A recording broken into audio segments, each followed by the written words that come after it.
बीते दशक में देश के लिए सबसे ज्यादा राष्ट्रीय और अंतर्राष्ट्रीय मेडल जीतने वाला राज्य हरियाणा रहा है। खेलों के मामले में हरियाणा अव्वल राज्य में शुमार होता है। क्या वजह है कि आज हरियाणा स्पोर्ट्स हब माना जाता है? क्या वजह है कि दूसरे प्रदेशों से भी खिलाड़ी आज हरियाणा से खेलना चाहते हैं? इसी पर आज चर्चा करेंगे। हमारे साथ स्टूडियो में कुछ खास मेहमान मौजूद हैं। सबसे पहले उनका परिचय करा दूं। हमारे साथ पंजाब यूनिवर्सिटी के पब्लिक रिलेशन डिपार्टमेंट के डायरेक्टर विनीत, पहलवान योगेश्वर दत्त हमारे साथ हैं, कोच वीरेंद्र पुनिया हमारे साथ हैं। और खेलों की बात हो रही है तो सबसे पहले मैं इस चर्चा की शुरुआत भी खिलाड़ियों से ही करना चाहूंगी। योगेश्वर जी, बहुत सालों से आप पहलवानी करते आ रहे हैं, जो आप चाहते हैं कि अब लगता है कि मेहनत और ज्यादा खेलों में आगे आए तो बहुत कुछ मिल रहा है। उम्मीद नहीं थी और बहुत अच्छा लगा कि हाँ, हम ऐसे स्टेट में पैदा हुए हैं जहाँ पे खिलाड़ियों का इतना मान सम्मान होता है और ऐसे सीएम है जो खिलाड़ियों की इतनी तो क्या इजाफा हुआ तो और ज्यादा शिद्दत से आपने कोशिश की पदक जीतने की। आपने स्वर्ण पदक जीता, अभी उससे पहले ओलंपिक में भी आप पदक जीत चुके हैं। नहीं, देखिए हम देश के लिए खेलते हैं ना कि पैसे के लिए, पर अच्छा लगता है जो मान सम्मान मिलता है। और इससे जो जूनियर पहलवान है, जूनियर खिलाड़ी हैं और किसी भी खेल का हो, एक अच्छा करने की प्रेरणा मिलती है। ये कि हमारा जो फ्यूचर शेप है, हाँ। और हमारा जो मेन मकसद होता है देश के लिए खेलना, पर इतना सम्मान करती है सरकार, वो बहुत अच्छा लगता है। हमें ये लगता है कि हमें जो जिस चीज़ का मकदार है वो हमें खिलाड़ी को मिल रहा है। भविष्य की चिंता नहीं है, बेफिक्र होके खेलते हैं, क्योंकि बहुत मान सम्मान मिल रहा है और सरकार भी बहुत कुछ कर रही है। कृष्णा जी, आप खुद हरियाणा से खेलती रही हैं, तमाम मेडल आप भी जीत चुकी हैं। पहले और अब में क्या कुछ फर्क देखती हैं? हाँ, बिल्कुल फर्क देखती हूँ।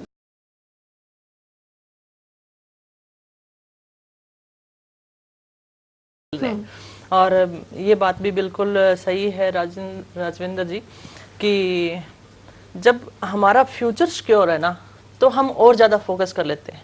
और हरियाणा गवर्नमेंट ऐसा है जिसने इसके ऊपर बहुत ज़्यादा ध्यान दिया है। एक तो जब हम पदक लेके आते हैं, उसके साथ साथ ज़्यादातर हमारे खिलाड़ियों को या तो नौकरियों की चिंता होती थी, या फिर क्योंकि आपको पता है कि स्पोर्ट्स लाइफ कितनी है, 10 साल, 15 साल है। सबसे बड़ा सवाल ये है कि स्पोर्ट्स पर्सन की लाइफ कितनी है, उसके बाद स्पोर्ट्स पर्सन क्या करेगा।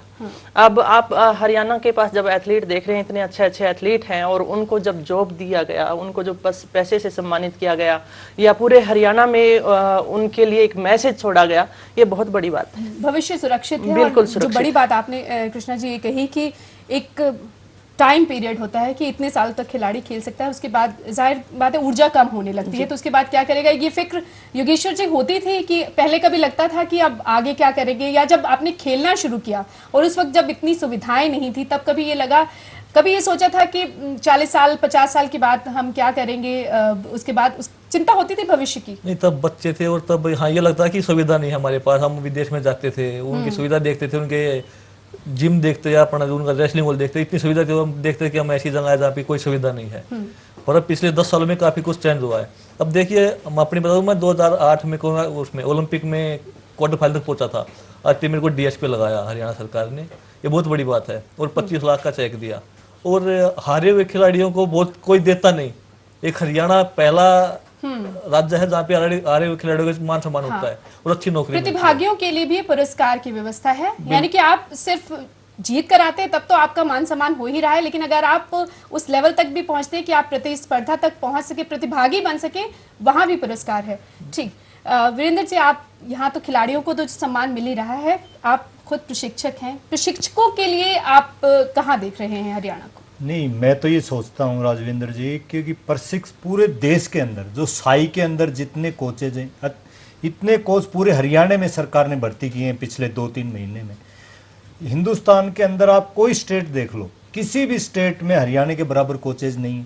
यहाँ कोचेज का रिजल्ट अच्छा है, और सबसे बड़ी बात एक भविष्य के लिए कोचेज जो द्रोणाचार्य, अर्जुन अवार्ड एथलीट हैं, उनके लिए सरकार ने पेंशन भी की।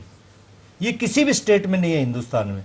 तो हरियाणा गवर्नमेंट कोचेज के लिए भी अच्छा कर रही है, क्योंकि जॉब कहीं भी आज मिलते नहीं, लेकिन यहाँ पिछले महीने 600 कोचेज को नियुक्तियां दी। ये बड़ा अच्छा स्टेप है, और आगे आने वाले भविष्य में खिलाड़ी और अच्छा नाम करेंगे हरियाणा। हाँ, अब जो लग रहा है, जो सरकार की नीतियां हैं वो इतना प्रेरित कर रही हैं खिलाड़ियों को भी और साथ ही प्रशिक्षकों की, क्योंकि अक्सर ये सुनने में आता था, ठीक है खिलाड़ी जब जाते हैं पदक जीत कर लाते हैं, वापसी में फूल मालाओं के साथ बड़ा सम्मान होता है, लेकिन उसके कुछ वक्त बाद वो भुला दिए जाते हैं।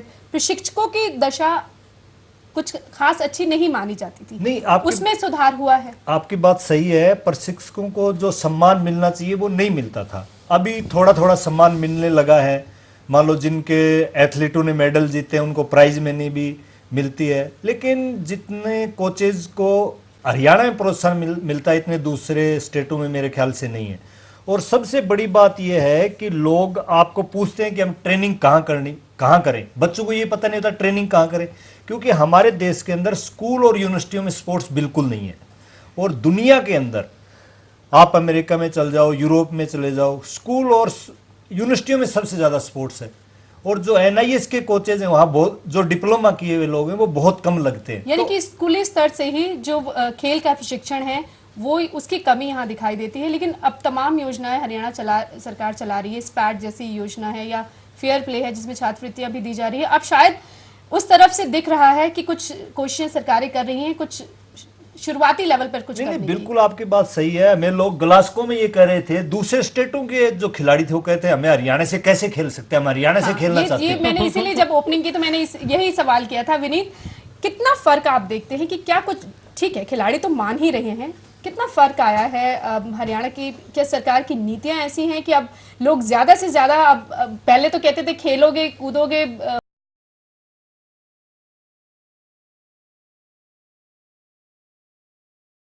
नवाब बन जाओगे, जिस तरह से करोड़ों रुपए के पुरस्कार मिल रहे हैं और सरकारी नौकरी भी है, पदक तो है ही, जमीन भी है, पेंशन भी है, हर तरफ से आप सुरक्षित हैं। देखिए, इसमें आपको दो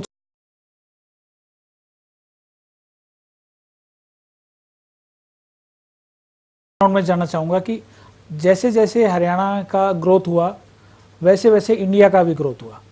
और अगर आप देखें कि आजकल के जो ब्रांडिंग के युग में, मैं PR का आदमी हूँ और ब्रांडिंग को मैं थोड़ा ज़्यादा समझता हूँ, कि ब्रांडिंग में आप देखते हैं कि आजकल युद्ध नहीं लड़े जाते।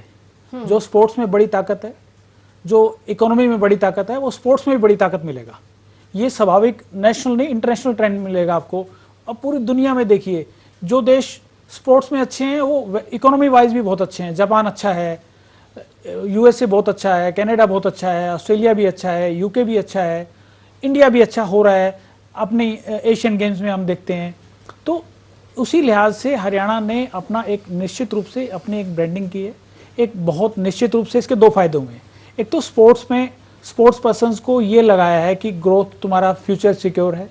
और सबसे बड़ी जो बात हुई है, जो कृष्णा जी भी कह रहे थे, योगेश्वर जी ने कहा, वीरेंद्र जी ने भी कहा, कि बेसिकली आज खिलाड़ियों को अपना फ्यूचर सिक्योर नजर आता है। और सिर्फ खिलाड़ी नहीं, एक्चुअली खिलाड़ी खुद फैसला नहीं करता कि मुझे क्या करना है। खिलाड़ी के माँ बाप करते हैं फैसला जब वो छोटा बच्चा होता है। जब आज माँ बाप को लगता है हरियाणा में खिलाड़ी बनने से आपका फ्यूचर सिक्योर है, माँ बाप बच्चों को खेल के मैदान में लाते हैं, जो कि पहले नहीं होता था। ये सबसे बड़ा योगदान मैं मानता हूं इस सरकार का, कि खिलाड़ियों को उनके माँ बाप सहित खेल के मैदान में लेके आई है। और आज एक फोकस आया है, पूरा देश में सोसाइटी में डिस्कशन हो रहा है कि स्पोर्ट्स पर्सन बन गया कामयाब हो जाएगा, अच्छी जगह एडमिशन मिल जाएगा, अच्छी जगह नौकरी मिल जाएगी, अच्छी उसको लाइफ सुधर जाएगी, अच्छी लाइफ होगी। और स्पोर्ट्स एक ऐसी चीज है जिसमें कोई सिफारिश नहीं चलती। आप अच्छी मेहनत करेंगे, आप आगे जाएंगे। हाँ, ये सबसे बड़ी बात कि आप कितनी मेहनत कर रहे हैं, कितनी ऊर्जा लगा रहे हैं, और जो युवाओं की ऊर्जा भी है वो सकारात्मक लगाई जा रही है। डेफिनेटली आप गलत रास्ते पर नहीं जा रहे हैं। पंजाब का बार बार कहा जाता है नशे में डूबा हुआ है पंजाब, और एक वक्त में जब पंजाब खेलों के में इतना आगे हुआ करता था, और अब क्या दशा है वो हम देख रहे हैं। सौरभ, खेल समीक्षक के तौर पर आपको क्या लगता है, हरियाणा, क्या वजह है कि हरियाणा आज स्पोर्ट्स हब के रूप में जाना जाता है? अगर आप देखें तो हरियाणा आज, जब हरियाणा बना, पंजाब से अलग हुआ, तब से हरियाणा के एथलेटिक्स, रेसलिंग और बॉक्सिंग में जो कंट्रीब्यूशन कंट्री वाइज रहा है वो हमेशा ही रहा है। लेकिन अब क्या पदकों की गिनती में इजाफा नहीं मैं हुआ आपको है? वही पदक बता रहा अब हूं। ज्यादा नहीं आए हैं मैं हरियाणा बता रहा हूँ कि एक तो जो हरियाणा का कल्चर है वो स्पोर्ट्स के साथ जुड़ा हुआ है। उसका सबसे पहला कारण ये था कि हरियाणा से सबसे ज्यादा लोग फौज में जाते थे, और पहले जो स्पोर्ट्स प्रमोशन थी वो सिर्फ फौज के थ्रू होती थी। कि जो सिपाही भर्ती हुआ है या जो यंगस्टर हुए हैं तो उनको वहाँ मौका मिलता था और आम लोगों के पास वो फैसिलिटीज़ नहीं थी। और लेकिन ये है कि पिछले 8-10 साल में हरियाणा में ये हुआ कि हरियाणा अब जो गवर्नमेंट ने सपोर्ट किया उसकी वजह से लोग करियर देखने लग गए स्पोर्ट्स में, कि एक आदमी कहता है मैं आईएएस बनना चाहता हूँ, आईपीएस बनना चाहता हूँ। क्यों बनना चाहता हूँ? क्योंकि उसमें आदमी को लगता है एक रिस्पेक्ट है, एक करियर अच्छा है। या एक आदमी कहता है मैं आईआईटी से इंजीनियरिंग करना चाहता हूँ, क्योंकि वहाँ यहाँ पे सिर्फ खेलना मकसद नहीं है, यहाँ भविष्य सुरक्षित होना भी मकसद हो गया है। भविष्य नहीं, ये बहुत अच्छी बात कर रहे हैं कि लोग पहले स्पोर्ट्स कोई करना ही नहीं चाहता था, स्पोर्ट्समैन को कोई पूछता ही नहीं था, उसको बेचारा स्पोर्ट्समैन। आज हर पेरेंट्स अपने बच्चों को यानी कि स्पोर्ट्स जो में डालना गर्व चाहता की अनुभूति आज स्पोर्ट्स पर्सन भी कर रहे हैं, उसके पीछे मुझे लगता है इसमें जो बेसिक कारण है कि भूपेंद्र सिंह हुड्डा क्योंकि खुद चीफ मिनिस्टर भी हैं और खुद एक स्पोर्ट्स पर्सन भी हैं, वो आज भी हर रोज खेलते हैं, लॉन टेनिस के रेगुलर प्लेयर हैं और सीनियर भी खेलते हैं। तो मतलब इसलिए क्योंकि वो खुद स्पोर्ट्स पर्सन है, इसलिए उन्होंने स्पोर्ट्स पर्सन की जो बेसिक उसकी इसेंस है उसको समझ के ये इस पे ज्यादा काम वो अच्छे से कर पाए। मैं नहीं कहता कि पहले वाले लोगों ने कोशिश नहीं की होगी, लेकिन इनकी कोशिशें कामयाब क्यों हुई? क्योंकि ये खुद एक अच्छे स्पोर्ट्स पर्सन हैं। सर, आपको लगता है कि जो नीतियां हरियाणा सरकार की है उसकी वजह से अब ज्यादा खिलाड़ियों में उत्साह बढ़ा है, जोश बढ़ा है और प्रेरणा उनको मिल रही है? नहीं, इंसेंटिव से तो हमेशा ही चीज बढ़ती है कि जो गवर्नमेंट का इंसेंटिव है, जॉब्स के ऊपर जो दिया है, कैश अवार्ड दिया, तो उससे तो वो चीज का बेनिफिट है। और आप एक दूसरा देखो, पॉलिटिकल फ्रंट में अगर आप एक चीज देखो, जो कल्चर में पार्ट होने की वजह से, जब योगेश्वर ने ओलंपिक में मेडल जीता, वर्ल्ड चैंपियनशिप में मतलब पार्टिसिपेशन, अच्छी परफॉर्मेंस रही है, तो जो इनका जितने लोग स्वागत में आते हैं वो किसी एक बड़ी रैली से कम नहीं होते।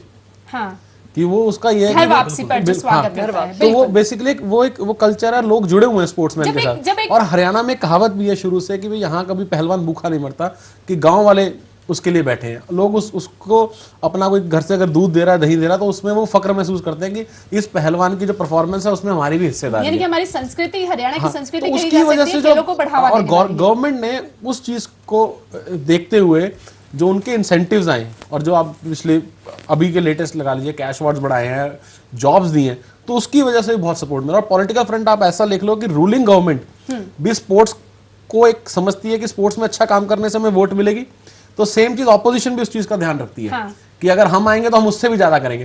तो जब पॉलिटिक्स के लिए सबसे बड़ी चीज है वोट, तो जब आपको जिस भी इशू से उसको लगता है कि मेरे को वोट मिल रही है, तो उसकी डेवलपमेंट होनी है वहां पे।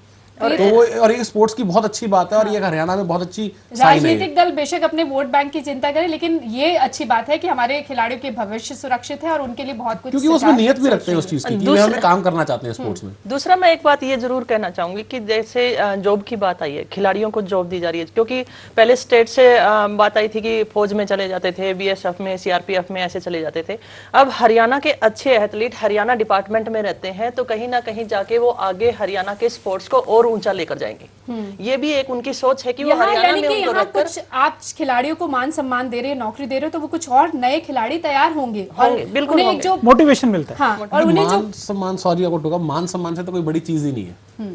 क्योंकि एक आप एक बार को पैसा को भी भूल जाओगे, आप अपनी नौकरी को भी भूल जाओगे, उस मौके पे जो आपको मान सम्मान मिल रहा है वो आप उसको सबसे बड़ी चीज मानोगे। योगेश्वर बेहतर बता सकते हैं, क्योंकि जब आप वापस लौटे थे ओलंपिक में भी पदक जीतकर और अभी हाल ही में कॉमनवेल्थ से भी पदक जीतकर स्वागत भव्य होता है। बहुत ज्यादा मैं बताता हूँ एक उत्साह कैसे बढ़ता है। 2010 को दिल्ली में हुए थे, जो भूपेंद्र सिंह हुड्डा मेरी कुश्ती देखने गए थे और खुद राहुल गांधी जी भी थे।